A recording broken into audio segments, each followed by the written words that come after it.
Hello guys, and welcome back once again to the Asian channel. And today we are going to talk about the Russian state-owned conglomerate Rostec has delivered another fresh batch of BMP-3 infantry fighting vehicle to the Russian army to keep up with the Russian demand after many BMP vehicles were lost during the 3-year war period. This delivery follows after the previous delivery in February of this year. The BM-3 is the latest and most modern variant of BMP vehicles that the Soviet Union developed in the 60s to carry and protect their troops. While the BMP-3's development started in the 80s and entered service into the Soviet Army in 1987, until this day they are being used and produced by Russia. Now, how many BMP-3 was delivered to Russia is uncertain because since the start of the war, Russia has been very secretive in the numbers on every delivery.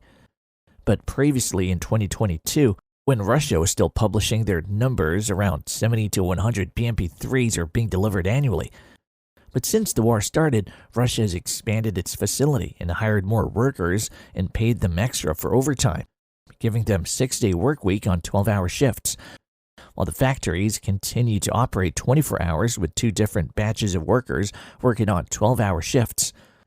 So in 2023, around 210 to 300 new BMP-3 annually is being produced, and this number could have massively increased in 2024. Yet now, according to Rostec, their production capacity in the first quarter of 2025 has increased 10% compared to their total output in the first quarter of 2024. The BMP-3 is produced by the Kurganmashzavod or Kurgan machine building plant in Kurgan, Russia, while some variants are also made by the Rubsvox machine building plant or RMZ. According to my source from Jamestown Foundation, their data shows that Russia has produced around 1,500 tanks last year. This includes new and refurbished tanks, while around 2,800 IFVs were produced, including new BMP-3 mixed with refurbished old BMP-1 and BMP-2 taken from storage and activated for service. The production of BMP-3 is a reflection of Russia's learning of the war economics during the 3-year war in Ukraine.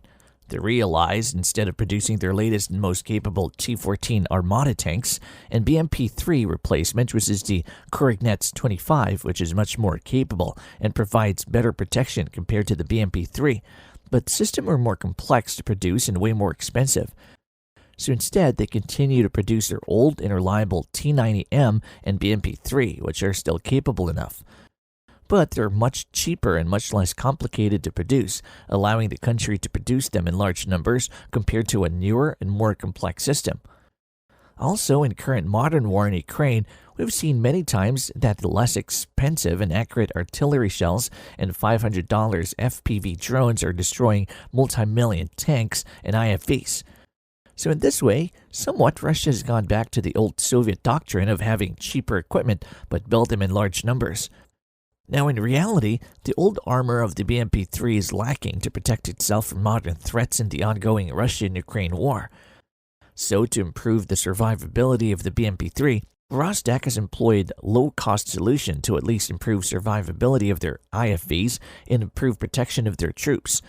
So the newer BMP-3 doesn't solely rely only on its old armor that uses aluminum ABT-102 that provides 30mm protection on the frontal arc and provides 7.62mm machine gun fire on its hull. Now, as you can see, the BMP-3 features simple, cheap, but quite smart improvements by putting additional protective kits and device that improves its armor, like lattice screens, quickly removable anti-drone grills, kits used to reduce its thermal heat signature against anti-tank radar-guided munitions coming from the side or the top. And they also slapped their BMP-3 with ERA or explosive reactive armor all around the side and on the top part to stop direct kinetic attacks or top attack munitions. These things were only previously used as extra protection for their tanks.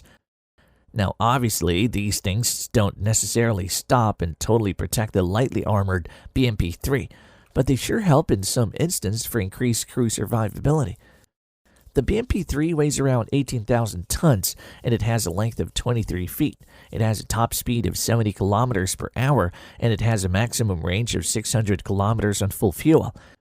It uses the UTD 500 horsepower diesel engine.